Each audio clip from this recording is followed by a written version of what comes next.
Tani Lovers, Anda kembali menyaksikan program Kabar Menteri Sepekan. Dalam Kabar Menteri Sepekan kali ini akan kami sampaikan sejumlah kegiatan penting Menteri Pertanian Syahrul Yassin Limpo mulai tanggal 18 Juni hingga 25 Juni 2021. Bersama saya Vika Novianti, inilah catatan kegiatan penting Menteri Pertanian selama sepekan selengkapnya. Di minggu ketiga di bulan Juni, tepatnya tanggal 19 Juni 2021, Menteri Pertanian Syahrul Yassin Limpo mengawali kegiatannya dengan memberikan 3 arahan penting mengenai sektor pertanian untuk para bupati dan pengurus asosiasi pemerintah kabupaten seluruh Indonesia di Nusa Dua Convention Center, Bali.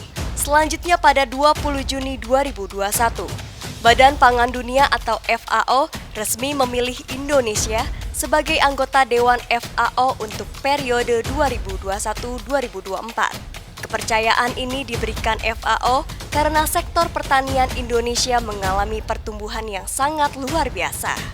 Lebih dari itu, pertanian Indonesia juga mampu menyumbang kontribusinya terhadap pertumbuhan ekonomi nasional di saat dunia menghadapi ancaman pandemi COVID-19 berkepanjangan.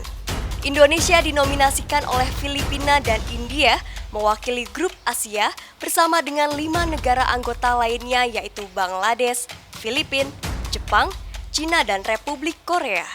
Atas nama pemerintah Indonesia, saya ingin memberikan penghargaan yang setinggi-tingginya atas upaya FAO dalam mendukung negara anggota, khusus Indonesia, untuk mencapai sistem pangan pertanian yang lebih inklusif, tangguh, dan berkelanjutan. Asistensi dan terus bimbingan FAO menjadi bagian yang sangat penting dan strategis bagi kami. Berikutnya tanggal 23 Juni 2021, Menteri Pertanian Syahrul Yassin Limpo kembali menyapa petani dan para penyuluh secara virtual di ruang Agriculture War Room, Gedung A, Kantor Pusat Kementerian Pertanian, Jakarta. Dalam edisi spesial dengan tema peningkatan kinerja SDM dan penyuluh pertanian tersebut, Syahrul Yassin Limpo mengemukakan berbagai hal mengenai strategi, target, dan teknis serta output yang dihasilkan dalam produktivitas pertanian. Dalam kesempatan yang sama, Mentan Syahrul Yassin Limpo mendorong para petani untuk menggunakan teknologi dalam memudahkan mekanisasi pertanian, sehingga pertanian yang semakin maju, mandiri, dan modern dapat terus terwujud. Pertanian yang ke depan itu adalah pertanian yang menggunakan managed satelit, yang kedua digital system, haruslah main dengan artificial intelligence, haruslah main dengan IoT yang ada, haruslah main dengan robot construction yang ada. Selanjutnya pada tanggal 24 Juni 2021, Menteri Pertanian Syahrul Yassin Limpo dan Menteri Koperasi dan Usaha Kecil Menengah Teten Masduki bersama Rektor Institut Pertanian Bogor yang diwakili oleh Dekan Fakultas Pertanian, Sugiyanta, menandatangani perjanjian kerjasama untuk peningkatan produksi pangan nasional dan kesejahteraan petani berbasis korporasi. SYL menegaskan kerjasama yang dilakukan tersebut merupakan kesepakatan masing-masing pihak guna melakukan kerangka kerja di kemudian hari yang bermuara pada kesejahteraan petani dengan pembagian porsi tugas yang nyata.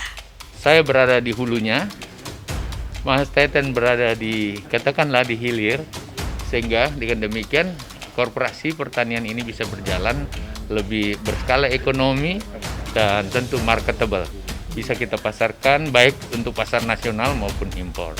Berlanjut pada Jumat 25 Juni 2021, Menteri Pertanian Republik Indonesia Syahrul Yassin Limpo memimpin upacara Hari Krida Pertanian ke-49 yang diperingati secara virtual di ruang Agriculture War Room, Kantor Pusat Kementerian Pertanian, Jakarta.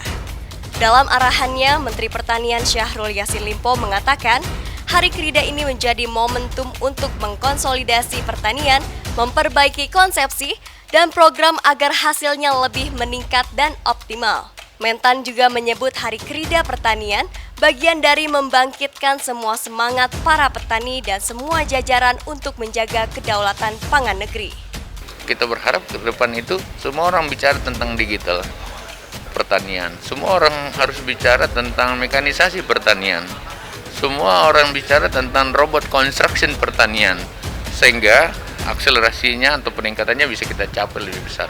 Di hari yang sama 25 Juni 2021, Menteri Pertanian Syahrul Yassin Limpo menerima penghargaan opini wajar tanpa pengecualian secara virtual dari Badan Pemeriksa Keuangan di tahun 2021. Pencapaian ini diraih Kementan yang kelima kalinya secara berturut-turut. Hal ini membuktikan jika Kementerian Pertanian dinilai telah menjalankan pengelolaan anggaran secara akuntabel, kredibel, dan transparan serta sesuai standar akuntansi pemerintah. Bahwa WTP terus-menerus kita dapatkan, itu tandanya we are on the right track. Kita tracknya benar, administrasi kita benar. Tentu saya sebagai manusia ada yang belum sempurna, tetapi itu menjadi bagian-bagian dari tekad kita untuk mendatangkan besok yang harus lebih baik. Demikianlah kabar Menteri Sepekan edisi kali ini. Saya Vika Novianti beserta kru yang bertugas mengucapkan terima kasih atas kebersamaan Anda. Salam TV Tani. TV Tani, televisi pertanian pertama di Indonesia. Sampai jumpa.